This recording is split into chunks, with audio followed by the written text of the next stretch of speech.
Thanks, Caroline, and let's dive into the futures markets through the charts. Today, our trader thinks the markets may be setting up for a round of risk-off. But before talking to Joe Perry of Forex Analytix, let's do a cross-asset check on the year. And you can see the bears really aren't lurking there. Take a look at the NASDAQ 100, up 20% on the year. In fact, up 10 years in a row. Really pretty extraordinary. That's certainly risk-on. Bonds off in a big way. That 10-year yield back above 3%. The yen losing against the dollar. Now, one wrinkle to the risk-on picture that we do have for 2018, the Bloomberg Commodity Index down about 1.2% on the year. But there's really a split because energy up in a big way, oil up more than 20%, but the metals are lower. One metal in particular remains in a correction. That is copper. If we hop into the Bloomberg, let's take a look at this longer-term chart of copper that you can view using the GTV function. And this is a decade-long chart, and we see out of the financial crisis a massive rally in copper. That's often considered to be an economic tell in global growth, global demand, especially out of China. And then the bears took over, but back up toward $3 a pound. However, more recently, we're back in the middle of that range. The last touch was to the top, telling you that the sellers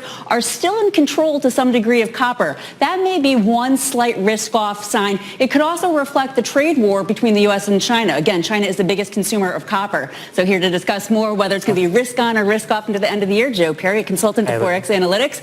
So globally, though, it's a little bit more of a mixed picture. We have the S&P 500, but EM lower, Nikkei higher, DAX lower. What do you think is going on here? Well, as you mentioned, China, the tariffs are eventually going to start feeding through to the real economy. It may not happen through the payrolls coming this Friday, but you're eventually going to start to see it. And the other thing is the Fed is starting to get concerned about what's going on. The Fed took the word accommodative out of their statement, so things aren't accommodative any longer.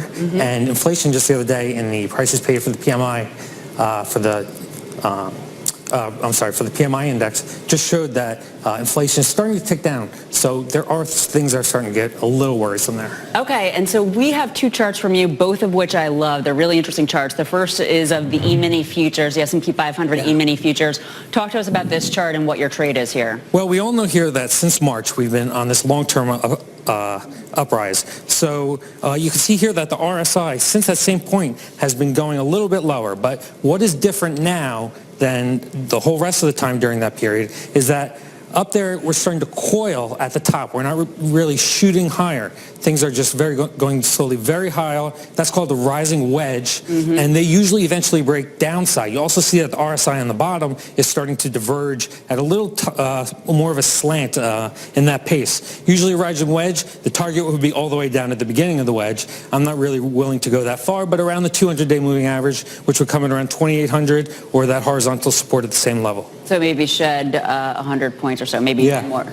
So confirming this, the yen futures, this is really pretty interesting because the yen futures and the yen charts to me look pretty bullish, which would suggest that there could be some kind of a haven bid over the longer term. So take a look at the yen charts, exactly. We had this move up as stocks are coming off, and then as stocks have been going down, as stocks have been going up, yen has been coming off. We hit down to the support level right here. You can see that the RSI is diverging.